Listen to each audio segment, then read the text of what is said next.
नमस्कार. आजच्या भागामध्ये इथे सौमित्र आता जानकीला घ्यायला आलेला असतो. जानकीची आणि नानांची भेट घडवून देण्यासाठी इथे जानकीला त्याने एक आयडिया दिलेली असते. तर आता जानकी एका वेगळ्या रूपामध्ये तयार होऊन त्या ठिकाणी आलेली असते. तेव्हा सौमित्र तिच्याकडे बघतच राहतो. जानकी म्हणत असते, "काय कशी दिसते मी?" तेव्हा इथे सौमित्र म्हणतो की "जानकी वहिनी." तेव्हा जानकी म्हणते की "नाही, मी जानकी वहिनी नाही आहे, तर मी शोभना शेंडे आहे. ती अवंतिका आहेत ना, ॲडव्होकेट अवंतिका, त्यांच्या क्लायंट." तेव्हा सौमित्र जोरजोरात हसायला लागतो. तेव्हा जानकी म्हणत असते, "सौमित्र भाऊजी, काय झालं? म्हणजे मी बरोबर दिसत नाही आहे का? आई मला ओळखतील का लगेच?" तेव्हा सौमित्र म्हणतो, "अगं वहिनी नाही. तुला माहिती आहे का, आता दादा जरी इथे आला ना, तोसुद्धा तुला ओळखणार नाही आहे. एवढी वेगळी दिसतेस तू आणि छान दिसतेस." तेव्हा जानकी म्हणते, "सौमित्र भाऊजी, मी तर घाबरले होते, तुम्ही हसलात तर." तेव्हा इथे जानकी म्हणते, "पण तुम्हाला ही आयडिया कुठून सुचली?" तेव्हा सौमित्र म्हणतो, "शर्वरीचं लग्न झाल्यानंतर आपण बघा फिरायला गेलो होतो.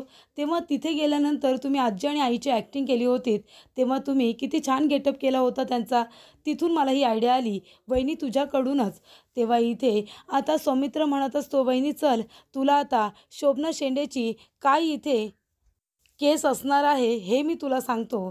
त्यानंतरला इथे आता सारंगला ऐश्वर्या म्हणत असते, "हे बघा सारंग, आता तुम्ही इथले बॉस आहात. त्याच्यामुळे जे काही डिसिजन घ्यायचे आहेत ते तुम्हाला घ्यावे लागणार आहेत. तेव्हा तुम्हाला आता मन लावून इथे काम करायचं आहे आणि जर काही अडलं नडलं तर ती इथे चेअरवरती बसते." तेवढ्यात तर सारंग म्हणतो की "तुम्ही आहातच. मला जर काही मदत लागली तर तुम्ही इथे आहातच ना माझ्याबरोबर." त्यानंतर इथे देशमुख आलेले असतात. देशमुख म्हणत असतात की "सारंग सर, म्हणजे ऋषिकेश दादा इथे होते, तेव्हा त्यांनी आपल्या कंपनीच्या हितासाठी काही प्लॅन तयार केले होते. आता ते इथे नाही आहेत, तर ते प्लॅन." त्याच्यानंतरला इथे सारंग म्हणतो, "हां, ते प्लॅन तुम्ही इथे घेऊन या." तेव्हा इथे ऐश्वर्या म्हणते की "फाडून फेकून द्या ते." तेव्हा इथे सारंग म्हणतो, "पण ऐश्वर्या." तेव्हा ऐश्वर्या म्हणते, "सारंग हे बघा, आता ऋषिकेश दादा इथे नाही आहेत. मग आता त्या प्लॅनचं आपण काय करायचं?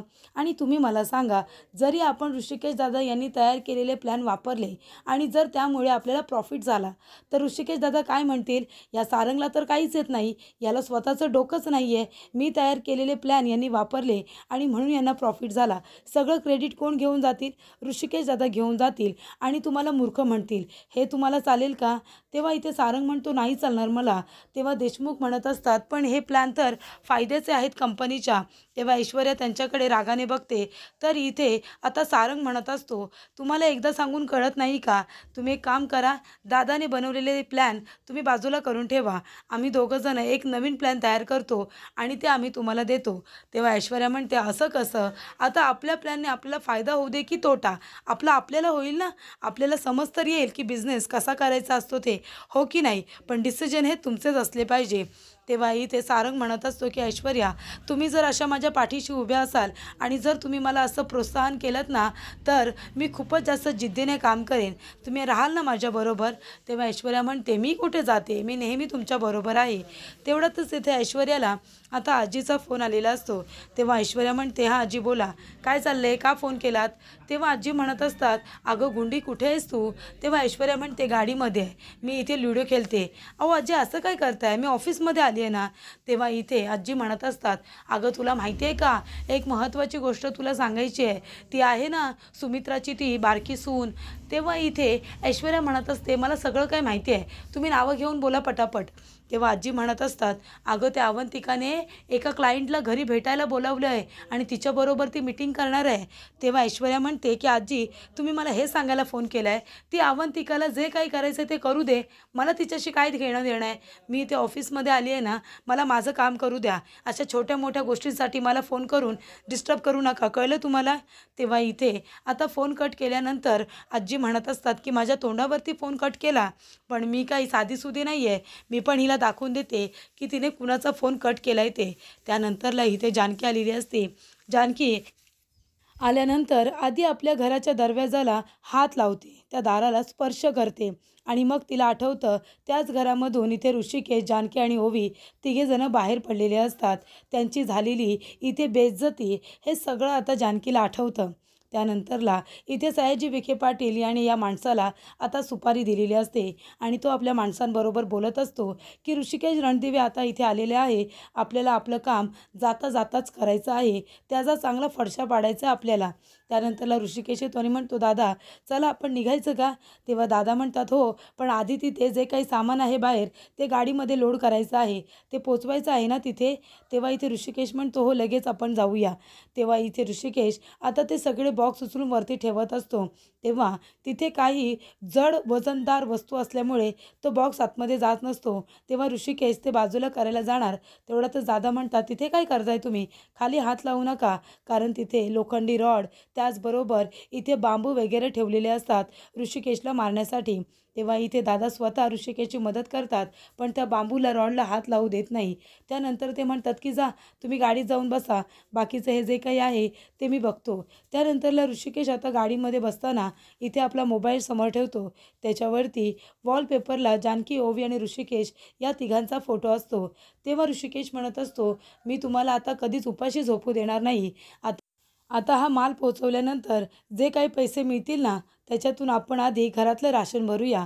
त्यानंतरला इथे दादा येतात आणि ऋषिकेशच्या शेजारी बसतात. ऋषिकेश म्हणतो, दादा निघूया का आपण? तेव्हा इथे आता ते दादा म्हणत असतात, जाऊया ना, कसली घाई लागली तुला एवढी? माझी माणसं काही येत आहेत, म्हणजे त्यांनासुद्धा मध्ये आपल्याला सोडायचं आहे. तर आता या गाडीमध्ये मागे बसतील ते जागा आहे, तर माणसं माझी येतीलच. तेवढ्यातच आता 4-5 जण आलेले असतात. तर इथे ऋषिकेशला मारायच्या हेतूने ते लोक आता गाडीमध्ये बसलेले असतात, पण ऋषिकेशला याबद्दल काही माहिती नसतं. तेव्हा त्या माणसांना बघितल्यानंतर ऋषिकेश त्यांच्याकडे बघतच राहतो, कारण ती लोक गुंड प्रवृत्तीची त्याला दिसतात. तर या लोकांचा या माणसाशी काय संबंध, असं आता ऋषिकेशला वाटत असतं. पण तो आपल्या कामाकडे लक्ष देतो, त्या माणसांकडे लक्ष देत नाही. त्यानंतरला आता ते 4-5 जण मागे गाडीमध्ये बसलेले असतात आणि नंतरला गाडीचा दरवाजा बंद करतात. वरून इथे ते लोक ऋषिकेशकडे बघत असतात आणि खाणाखुणा करत असतात. ऋषिकेशला त्याबद्दल काही माहिती नसतं. तेव्हा दादा म्हणतात, बरं चला चला, आता उशीर होतो, आपल्याला लवकर पोचायचं आहे ना आणि परतसुद्धा यायचं आहे. त्यानंतरला इथे आता सौमित्र डोरबेल वाजवतो. तेव्हा दरवाजा उघडायला तिथे सुमित्रा आलेली असते. तेव्हा सुमित्रा आता जानकीकडे बघतच बसते. तिला असं वाटतं की ही मुलगी कोण आहे? त्यानंतरला जानकी आता लगेच खुणावते इथे सौमित्राला. सौमित्र म्हणत असतो, आई अगं मी तुला सांगितलं होतं ना, अवंतिकाच्या क्लायंट येणार आहेत घरी, शोभना शेंडे, त्यांनाच मी इथे घेऊन आलो आहे. तेव्हा इथे शोभना म्हणते, हो हो, माझं नाव शोभना शेंडे, मी आहे, अवंतिका मॅडम आहेत ना त्यांच्या क्लायंट, मी तुमच्या घरी आले तर चालेल ना? तेव्हा सुमित्रा म्हणते, का नाही चालणार, या बरं तुम्ही आतमध्ये या. तेव्हा इथे आता जानकीने पुन्हा एकदा तिची परमिशन घेतलेली असते आणि तेव्हाच ती घरामध्ये येते. तेव्हा सौमित्राला जानकीचं खूप कौतुक वाटतं, कारण जानकी आधी विचारते, मी घरामध्ये आले तर तुम्हाला चालेल ना? तेव्हा सुमित्रा म्हणते, हो चालेल. आणि तेव्हा तिची परवानगी घेऊनच तिने आतमध्ये आपलं पाऊल टाकलेलं असतं. तेव्हा इथे आता सौमित्र म्हणत असतो की शोभना मॅडम ह्या माझ्या आई. तेव्हा शोभना म्हणते, हो का, तुमच्या आई म्हणजे माझ्या पण आईच, आशीर्वाद द्या हां मला आई. तेव्हा इथे आता खाली वाकून गुडघ्यावरती बसून जानकी सुमित्राचा आशीर्वाद घेते आणि सुमित्रासुद्धा म्हणते की सुखी राहा. तेव्हा इथे जानकी म्हणते, ते तर आता तुमच्याच हातात आहे. त्यानंतरला सुमित्रा म्हणते, म्हणजे? तेव्हा जानकी म्हणत असते, आता मी इथे आले माझ्या कामासाठी, तुमचा आशीर्वाद असेल तरच माझं काम होईल ना, वडीलधाऱ्यांचा आशीर्वाद महत्त्वाचा असतो. त्यानंतर अवंतिका येते आणि म्हणते, अरे वा, तू आलीस का ताई? तेव्हा इथे शोभना म्हणते, हो अवंतिका, तू कशी आहेस ग? पुन्हा एकदा तुला भेटून खरंच मला खूप आनंद झाला. तेव्हा इथे अवंतिका म्हणते, हो मलासुद्धा तुला भेटून खूप आनंद झाला. ती म्हणत असते, तुमचं घर किती छान आहे, असं भरलेल्या माणसांचं घर बघून किती आनंद होतो ना. माझंसुद्धा घर आधी असंच होतं. तुमचं हे हसतं कुटुंब बघून मला खरंच खूप आनंद झाला. तेव्हा इथे आता ती विचारत असते की मी कशी दिसते आणि मी कशी आहे. त्यानंतर अवंतिका तिला खुणावते आणि म्हणते की छान दिसताय म्हणून. त्याच्यानंतर अवंतिका म्हणते, चला आपण बसूया, आपल्याला कामाविषयी बोलायचं आहे ना. त्यानंतरला इथे आता अवंतिका म्हणत असते, तुम्ही काय घेणार, चहा की कॉफी? तेव्हा सौमित्र जातो आणि पाणी घेऊन येतो. तेव्हा जानकी म्हणत असते, थँक्यू मा, पाण्याची खरंच खूप गरज होती. आणि लगेच जानकी पाणी प्यायला सुरुवात करते. तेव्हा आजी म्हणते, ह्या कोण, ह्याच का त्या? तेव्हा इथे जानकी म्हणते, हो हो, मी तीच शोभना शेंडे. आणि काय गं अवी डिअर, ह्या पण त्याच ना, तू सांगत होतीस त्या त्या? तेव्हा आजी म्हणते, काय काय सांगत होती माझ्याबद्दल? तेव्हा जानकी म्हणते, नाही काही नाही आजी, तुम्ही किती चांगले आहात त्याबद्दलच मला अविडेअर सांगत होती. तुम्ही खूप चांगले आहात ना. तेव्हा सौमित्र म्हणत असतो, बरं ठीक आहे आजी आई, आपण सगळेजण आतमध्ये बसूया का? शोभना आणि अवंतिका दोघांना बोलू दे ना कामाविषयी, त्यांना बोलायचं असेल. तेव्हा अवंतिका म्हणते, अरे कशाला सौमित्र, बसू दे ना त्यांना पण. आता नानांजवळच बसून असतात ना आईसुद्धा, त्यांनाच तेवढं थोडं चेंज मिळेल. बसू दे, जर बसायचं असेल तर त्यांना काहीच हरकत नाही आहे. फक्त आई एक छोटंसं काम करता का?